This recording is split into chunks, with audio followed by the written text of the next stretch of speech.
It's the last episode of the Business Roundup Season 11, and we're glad that some of you have been with us all the way up to the highlights of episode 24.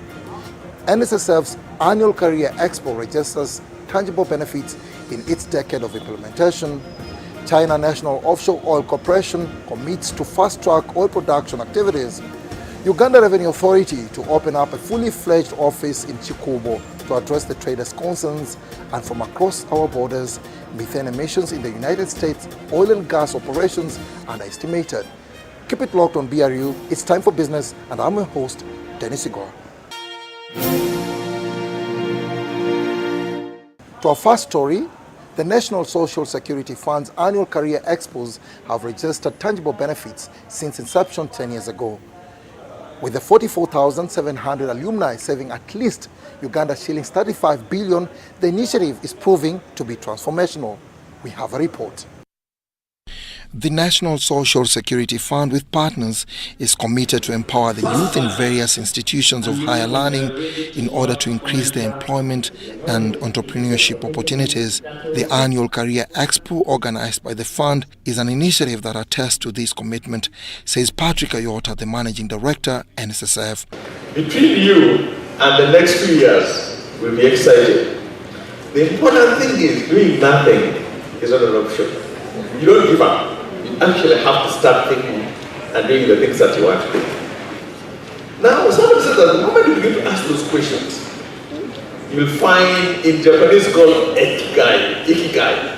And ikigai basically means life's work. It talks about your passion, your mission, vocation, profession, and the things that we have. If you find it, ikigai will lead in fulfillment and direction. Not as an end of itself, but rather as a process, and I think Mumba talked about that. With today's uncertain job market and the disparities between job opportunities and job seekers, analysts argue that it is compulsory that the university students align their acquired academic knowledge and skills with their post-university career choices. Young people face a rapidly changing world, and with this in mind, we have made very clear strategic commitments to our continent and development and the development of its youth. APSA has created a program that we call Ready to Work, which we intend to avail to each and every one of you. It's very easy. You just go on the internet, type APSA Ready to Work, and it is absolutely free. So the Ready to Work, APSA Ready to Work program covers 4 key essential skills. These are people skills, work skills, entrepreneur skills, and money skills. Extremely important. I hope you acquire skills every day. Even as we are here, acquire something. When people are talking, you write, get a piece of paper, pick some things. Every day we learn. The world should be your classroom. Your classroom is not only the university, it's a home. This is how you acquire skills and competencies daily. And you need to be known by those that make decisions. In the last 10 years of the Career Expo implementation, the fund has registered notable achievements. Key amongst them is the 44,000 strong alumni saving over 35 billion shillings with the fund.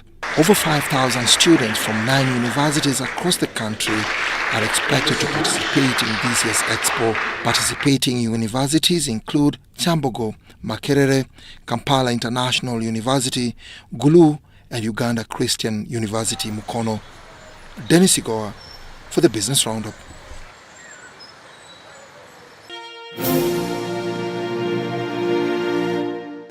The National Capacity Building Workshop for the Small and Medium Enterprises on Export Readiness under the African Continental Free Trade Area was held in Kampala.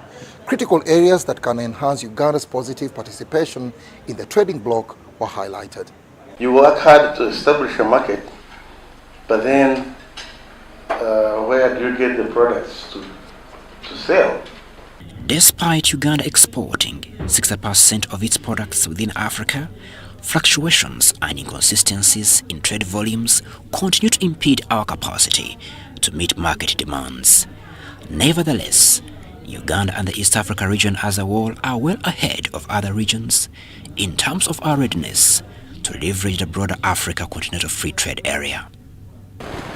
The African Continental Free Trade Area represents a monumental opportunity to create a single market that connects over 1.4 billion people across the African continent. Now, this is really good, it's big. And once you as an SME, you can be able to have your product consumed even just by 10% of this 1.4 billion people, perhaps on a daily basis. You can imagine how big this can be to you, but also to us as a country. Statistically, only 18% of Uganda's SMEs meet the minimum required standards for export readiness. Addressing this concern would significantly boost Uganda's efforts to tap deeper into Africa's single market.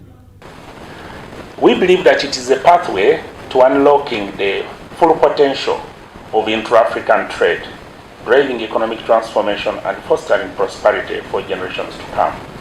And colleagues, if we are going to trade with each other within East Africa, within Africa, we must really make sure that we comply with certain minimum conditions. The CFTA, once it is implemented, it is going to lift almost 98 million people out of extreme poverty, both extreme and moderate poverty. The biggest gain from the CFTA is not only tariff reduction, because when you look at the average African tariff, they are not so high, but the biggest gain will be to eliminate non-tariff barriers. Embracing minimum trade requirements has been touted as the gateway to building sustainable trade. The issues of living, that's biosecurity concerns, because these affect life of plants or animals. So until we comply to those standards, we cannot continue in a sustainable trade with each other. We have a long way to go. We have to create viable enterprises and put and give attention to the demands for the markets. We understand what they need. Crispus Arenitwe, Maureen Babidie, UBC Business.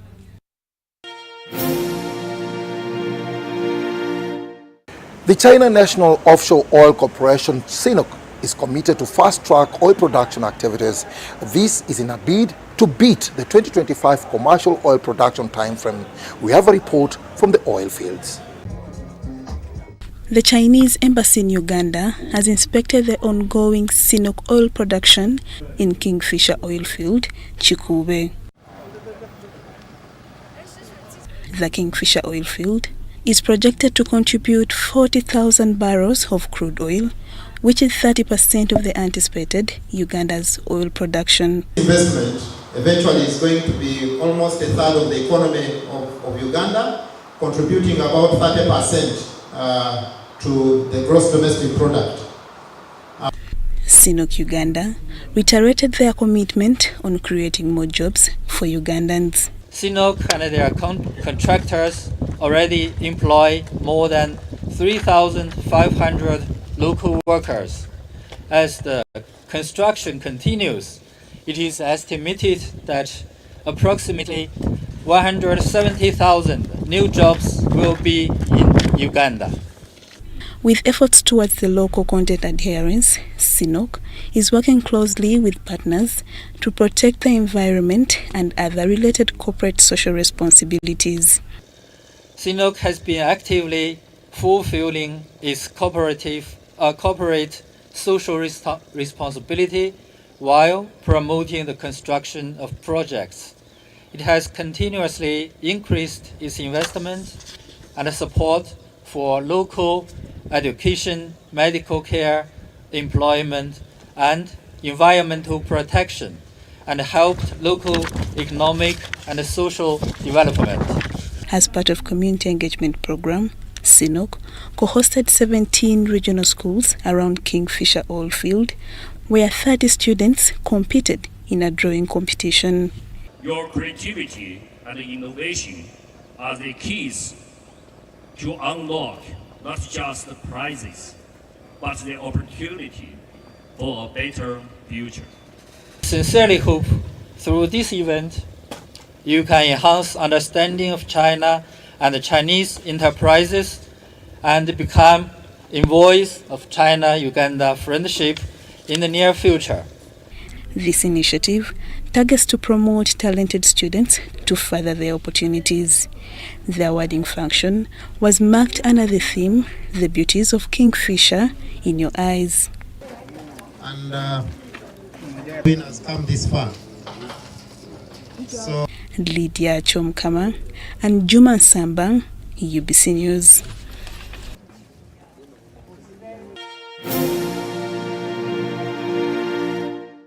Uganda Registration Services Bureau, URSB, has launched an online business registration system.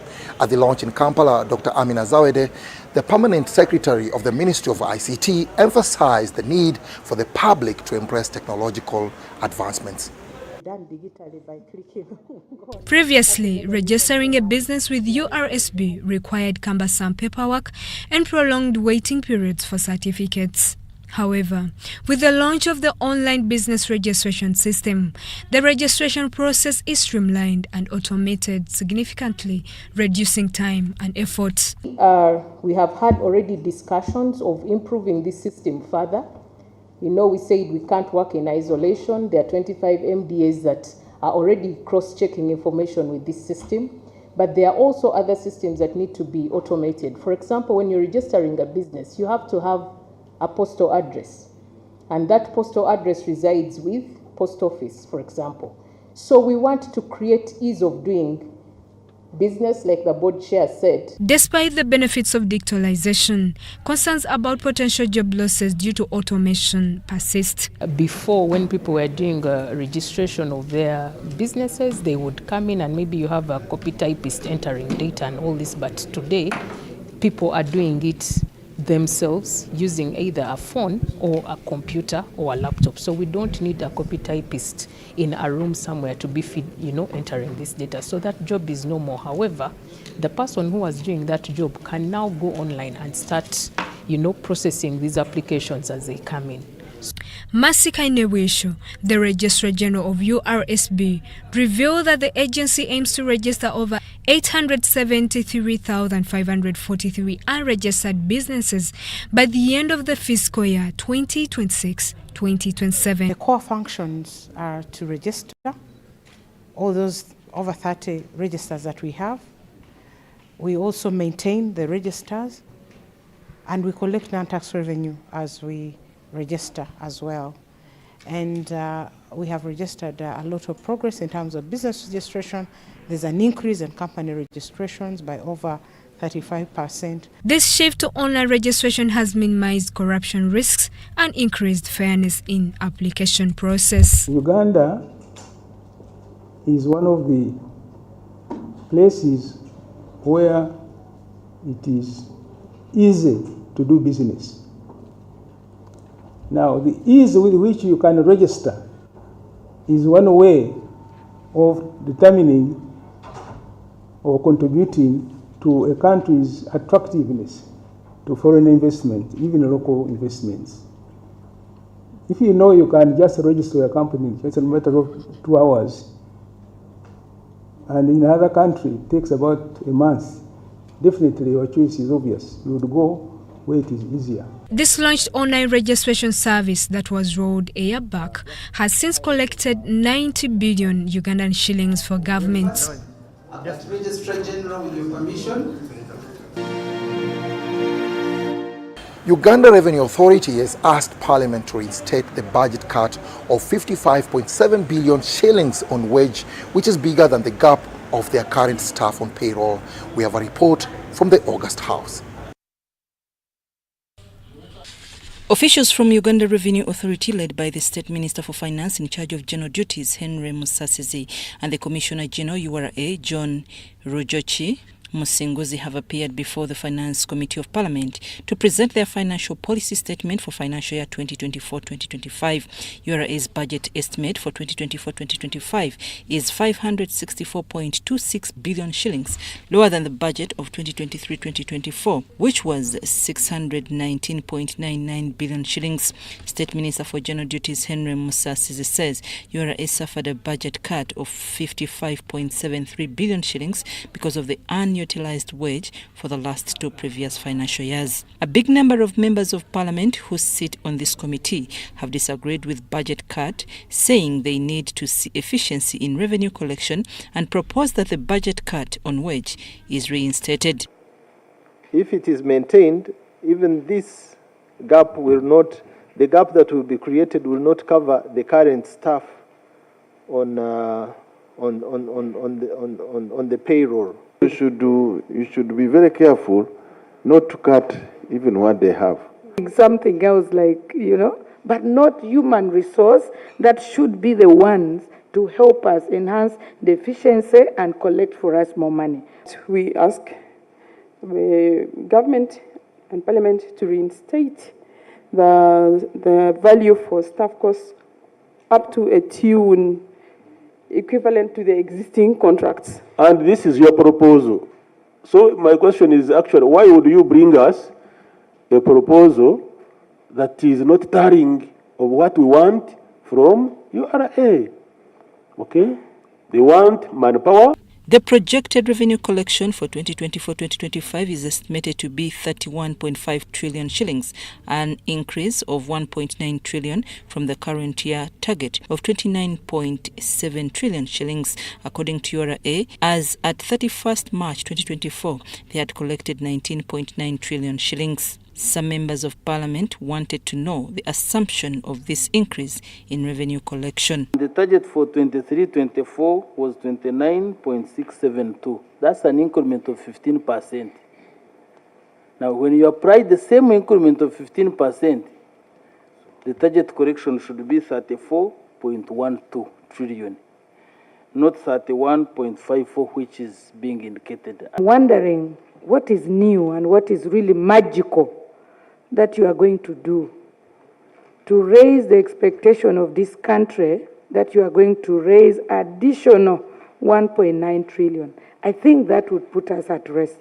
New growth, let's say from 29.6 to now 31.5, representing revenue growth of about 6.4%. Vis-a-vis the growth in the taxpayers register. Minister Musasizi told committee members that the higher performance in revenue is usually experienced in the last quarter of the financial year because there is more compliancy. What URA has assured us, we have an assurance that by June 30th, we shall be able to meet our target of 29 trillion. We presented in Parliament the tax measures together with the administrative efficiency which we are seeking. Both of them we expect them to generate 1.9 trillion. John Musinguzi explains the measures to be taken in achieving the target of 31.5 trillion revenue collection next financial year. Enforcement of some of the technologies. Some of these technologies, we've been rolling them out for the last 3 years, like IFRIS. But of late, we are reaching out to other wholesalers, like the people in Chikubo. So when you hear some noise today about, some taxpayers threatening to demonstrate over IFRIS, this is a good technology. URA staff leave because of greener pastures. Some who have stayed for a long time are pushed out because of enhanced terms, and others, like 80 so far, failed to meet the integrity standards, hence chest. I'm Nafka Farida and Gloria Gwetabinji in Kampala. On the international scene, a new comprehensive study on methane emissions in the United States found oil and gas operations release 3 times the amount of the greenhouse gases tied to global warming into the atmosphere than previously estimated. We have more from CGTN America. U.S. Environmental Protection Agency figures estimate that nearly 1% of the nation's produced gas goes wasted in the air through methane emissions. But figures from a comprehensive study led by Stanford University show that in reality about 3% of the gas is leaked. Our study has 1 million measurements. There are 1 million instances where an airplane flew over a well site and collected data. It's part of a global trend as large methane emissions detected worldwide by satellites grew 50% in 2023 compared to the previous year. But the United States remains the top methane emitter from oil and gas production, and its unexpectedly higher emissions are a big concern for climate change. The second most important greenhouse gas is methane, which is responsible for about 18% of the warming, and we have seen a record in the growth of methane concentration last year. The Stanford study also suggests that the U.S. methane emissions amount to more than $9 billion in additional climate-related damage every year, accounting for harm to the economy and human well-being. And they are a result of both intentional vents and unintentional leaks. When the drilling happens, both oil and gas come out, but the main thing that the companies wanted to sell in most cases was the oil. Gas became, at certain points, kind of a byproduct, and prices were very low locally, in some cases negative, where companies had to pay someone to take their gas away. And under those circumstances, it's less than surprising that there would be less incentive to capture the gas. While the problem is much worse than what the government anticipated, the study authors say there could be a quick fix to a part of the problem, as nearly 50% of these leaks are from only about 1% of the oil and gas facilities, mostly in Texas and New Mexico. This is really an opportunity to cut emissions quite rapidly with targeted efforts at these highest emitting sites. And if we can get this roughly 1% of sites under control, then we're halfway there. The revelation follows a pledge made by 50 global oil companies last December at the UN Climate Summit in Dubai to reach near-zero methane emissions and end routine flaring in operations by 2030. It is Tian Shan, CGTN, Los Angeles. Country commitments.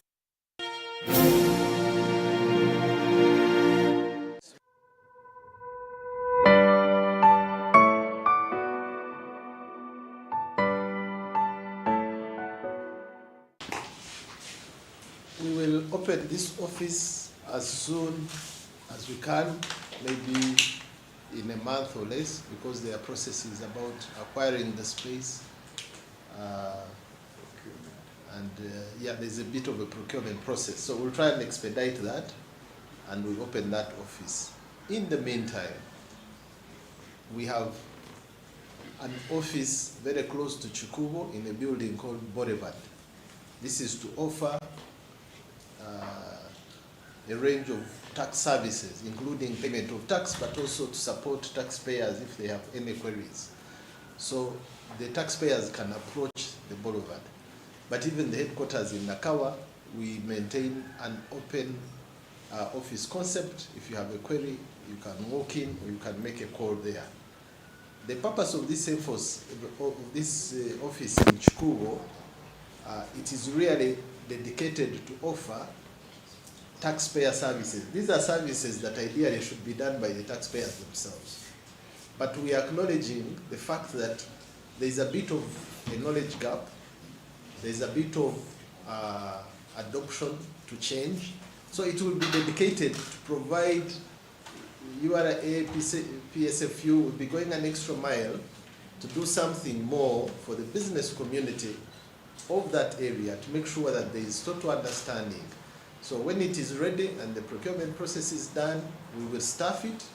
In this office, they'll find members from PSFU, core people running this URA, but also we'll invite the traders and the associations to be present there, so that as we resolve some of these challenges, like the Kuyiriba concept and others that Director Sarah has just spoken about, there is a joint effort. We are all listening in. And maybe to speak a little about the Kuyiriba challenge, we have studied it. And one of the ways we will adopt the operation in Chikubo not to affect the Bayiribi will be to check at the exit, not within. So if you're moving a box from one shop to another, there will be no one checking. We will check at the exit if everything has actually paid tax. And we are mindful of the fact that not every business person in Chikubo is eligible for VAT and IFRIS. So even those who are not on IFRIS, they can use ordinary receipts. Let them have their addresses so that we know that these goods are from this shop, which is not on VAT and not on IFRIS, and therefore their ordinary receipt suffices. So this office closer will be helping people to understand these things better, but also the operational adjustments that we have already made in Chikubo do not disrupt processes like Iriba and others.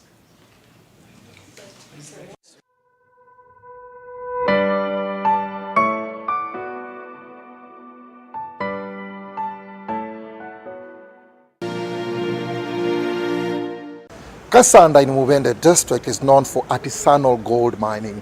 More than 30,000 small-scale miners, pit owners, mineral processors and dealers converge at Kasanda daily for the gold mining venture. Check this out in our Sounds of Business.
As we wrap up the show, I have a reminder. A free yellow fever vaccination exercise is on.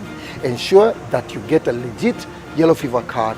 For the regional and international travelers, I'm certain you know what I mean. Otherwise, thank you for keeping it locked on PRU. We shall be back next week, same time and same place. See you soon. I've been your host, Dennis Sigoa.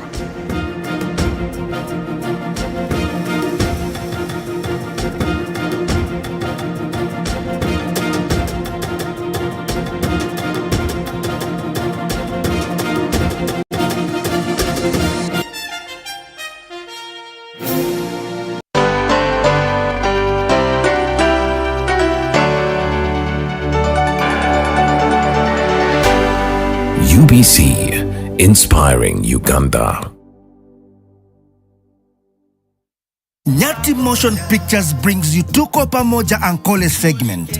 Learn about the fabrication of Ankole Kingdom from Nkore, the beautiful village of milk and honey at the detriment of Mpororo states. Ankole as a kingdom came about in 1901. Ankole is a colonial fabrication. And all these so small kingdoms were counties of the original Itara. Ruhinda Ruanjunachi, who was Mtrezi, the son of Wamara Ranjanjuru. And that starts the rulers of Ankole called Bahinda. Who are the pre-colonial heroes from Ankole? Is it Rutaraka, Muguta? Is it Intare, Kitabanyoro? Find out from Tuko Pamoja. Daily screenings at Ham Cinemax in Wandegea at 11:30, 2 p.m., 4:30 and 7 p.m.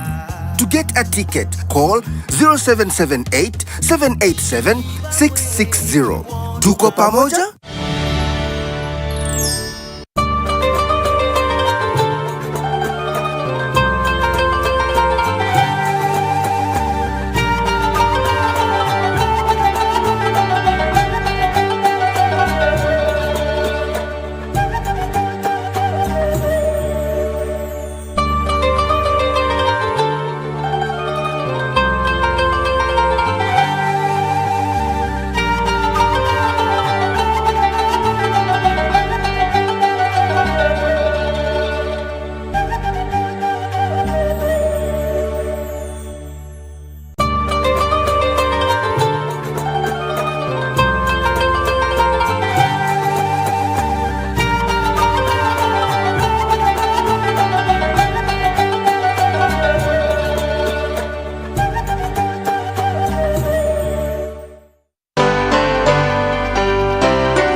UBC, inspiring Uganda.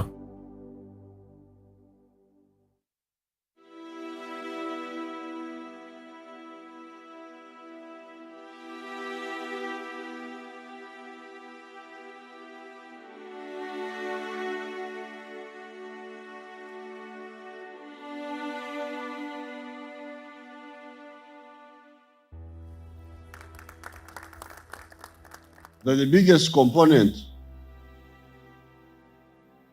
of health care is prevention. Health means avoiding sickness. Doesn't mean being sick and being treated. And all the preventive measures, we have repeatedly outlined them for you.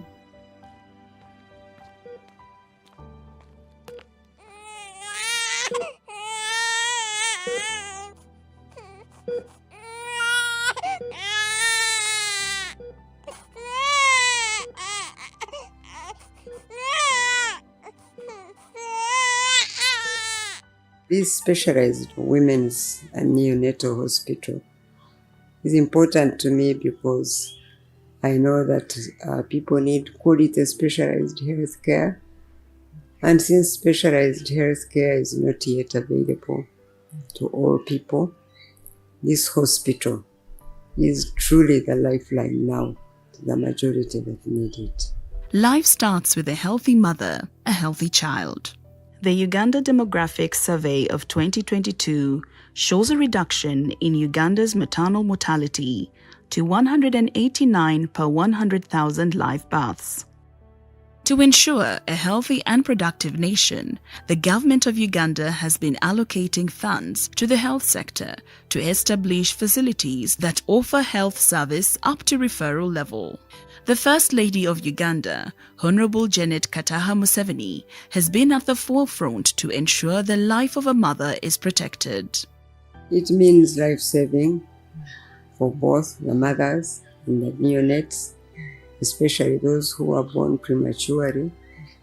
And at Mulago right now, there are many who are there. And it's just a blessing to know that they have this facility that can take care of them. Constitutionally, the government of Uganda has an obligation to provide basic health services to its people. The Parliament of Uganda saw it important that women should have their own hospital to offer specialized services. In line with this obligation, in 2018, the government established the Mulago Specialized Women and Neonatal Hospital. The 450-bed facility, built by the government of Uganda with a loan from the Islamic Development Bank, provides highly specialized reproductive and neonatal treatment and healthcare services. We came from Mulago Hospital. Before 2008, we used to offer services as obstetricians and gynecologists. In 2008, a concept came up of subspecialization. Obs-Gyn was broken down into maternal-fetal medicine, reproductive medicine, urogynecology, gynecologist, and benign gynecology. At that time also, we had the special care unit on the 5th floor. It was a little small and it was not as well equipped to cater for the newborns, especially in complex areas. Hence the need for a specialized hospital like this coming into existence. We are seated on a 24,000 square meters, and this hospital was funded by the government of Uganda at a cost of $33.4 million US. The hospital supports government policy of developing the health sector and reduces maternal and neonatal mortality, thus improving healthcare service delivery. That time before we became a specialized hospital, we are dealing with all the different spectra with no specialization. But now with specialization, we are able to receive patients who need this kind of care coming in through the system. From the 2022 UDHS, we see that the maternal mortality, for example, has reduced. The hospital has a mandate to provide highly specialized reproductive and neonatal services, hence contributing towards Vision 2040. We do have a high-risk obstetric clinic, the first of its kind, and here we find teams of obstetricians working together with other teams, including the pediatricians and radiologists. So holistic care is given and timing of delivery is carried out. The hospital employs 400 staff trained to handle complex cases. This is a priority as the country looks forward to achieving Vision 2040 and the UN Sustainable Development Goals. Dr. Kagawa Mike is a specialist in maternal fetal medicine, which is a subspecialty of obstetrics, focusing on diagnosis and treatment of expectant mothers and unborn babies. We used to define a pregnancy which is ready to come at 28 weeks because those babies are the ones who are big enough to survive. Now we have lowered that age of these babies to 26 weeks. We have also seen that back in the day, babies who would survive would probably be more than 1.5 kilograms. Those would even survive with a lot of difficulty. But now we are able to save babies as small as 800 grams, 900 grams, less than a kilogram. Because we monitor them, try and make sure they grow to a size which is good enough, but sometimes we are not able to do that. And when that is not possible, we deliver them and hand them over to our colleagues in the neonatal unit to try and make them survive, and they are doing a good job there. Most of the mothers we see are those mothers who have had challenges either getting pregnant or having a baby successfully. So what we try to do is help them go through pregnancy safely and get a live baby. I have been seeing a mother who got a clot in the lungs. This is not something which can be managed in a lower level facility. Another mother we are managing right now is a mother who has had recurrent pregnancy losses. She's now having her 4th pregnancy, but she doesn't have a living child. So we are monitoring her. She's been losing them. The pregnancy progresses up to a point, and then she loses the baby. So right now we are monitoring her to ensure that the baby is safe. And if for any reason there are signs that the baby maybe is in danger, and we think the baby is better off outside, then we deliver the baby. On the 3rd floor is the Neonatal Intensive Care Unit, NICU, for the newborn babies who need intensive medical care. The unit has advanced technology and trained healthcare professionals to give special care for the tiniest patients, including babies, who need specialized nursing care.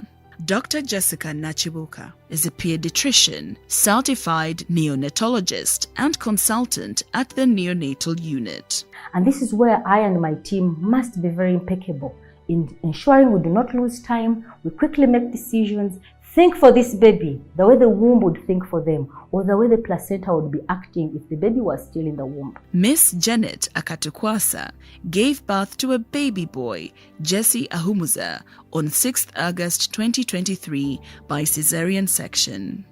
Jesse was 6 months and 1 week at birth, weighing 1.5 kilograms, which declined to 0.94 kilograms upon arrival in the NICU. Of course, it was not a good experience. I'd never seen such a small baby. I was so scared. I didn't know whether we were going to make it or not. So it was not a good experience at the first sight.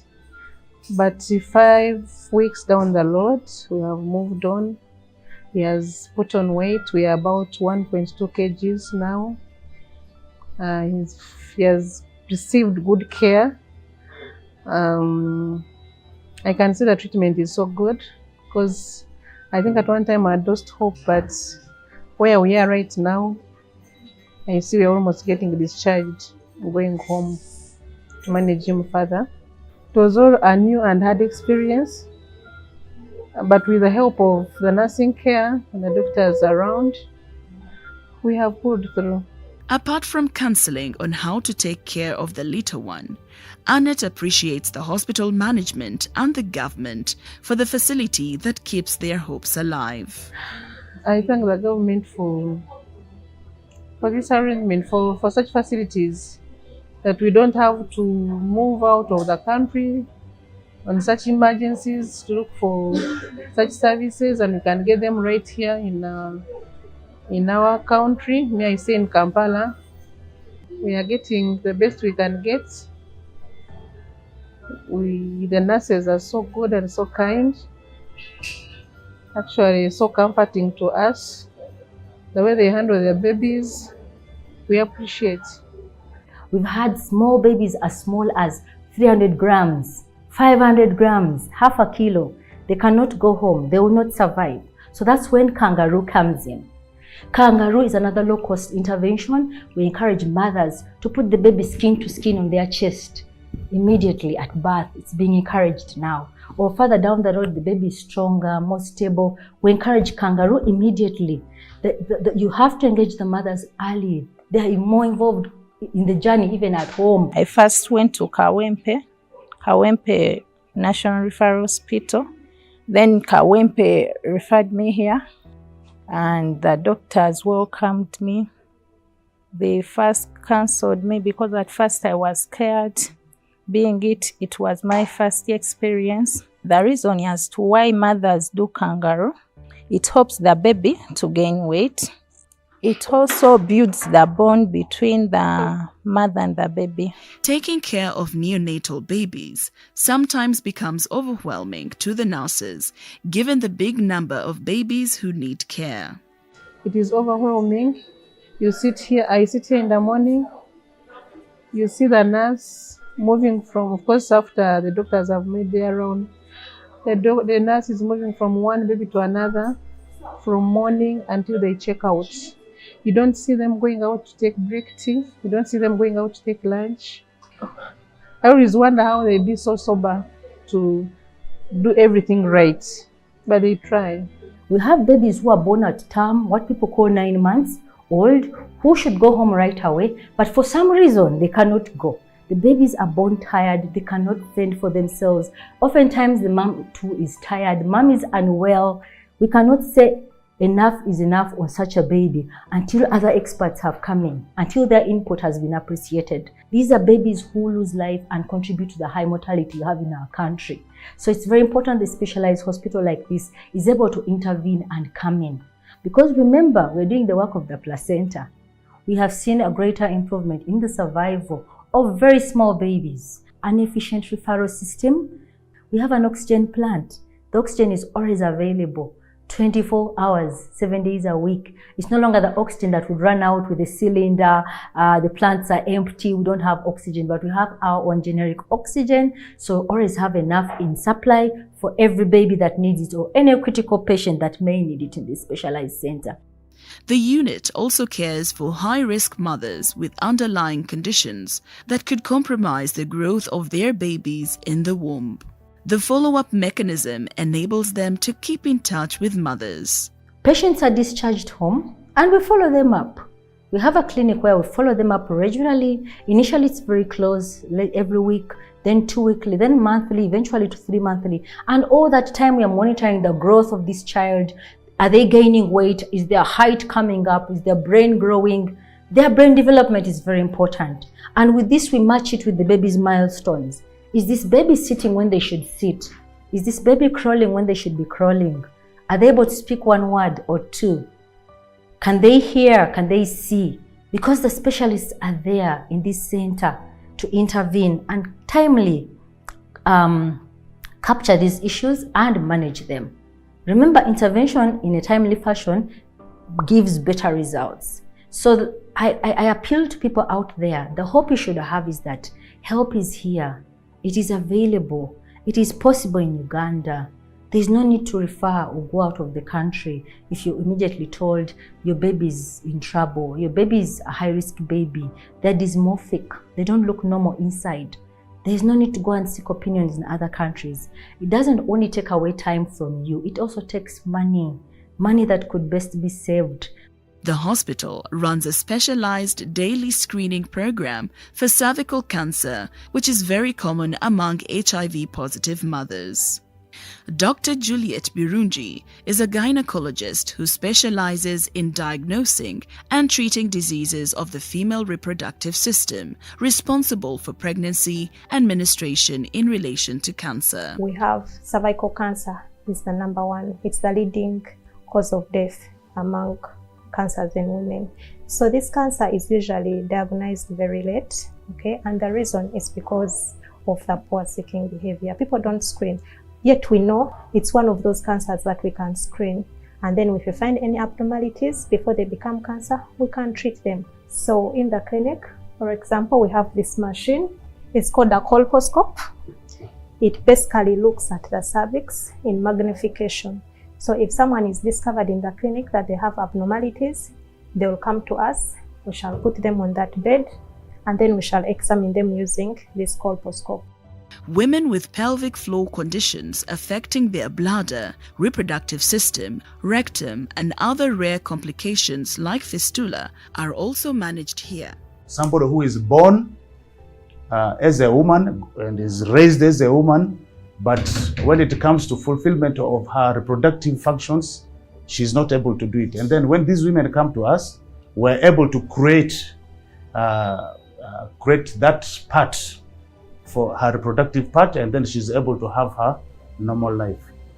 That is one of the difficult cases actually, which sometimes, which most hospitals cannot handle. But we have good enough people who have been trained in this hospital to handle this, especially in the urogynecology unit.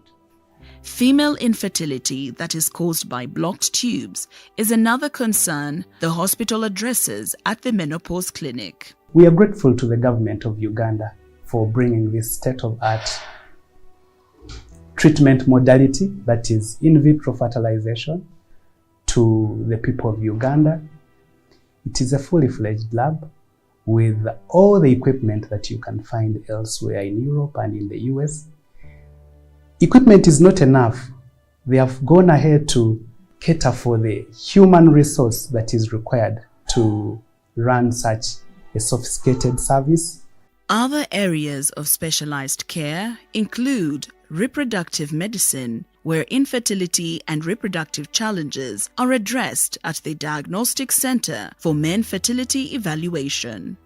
This laboratory offers couples with reproductive challenges full diagnostic evaluation of male infertility and intrauterine insemination. Male infertility is one of the biggest challenges in our country. You know, as much as women take on the blame for not having children in a relationship, not much is known about male infertility. Many times, most of the tests you'll hear are directed towards the female partner in the couple. Therefore, if you're having a challenge out there in a relationship, sit with your partner, come for evaluation.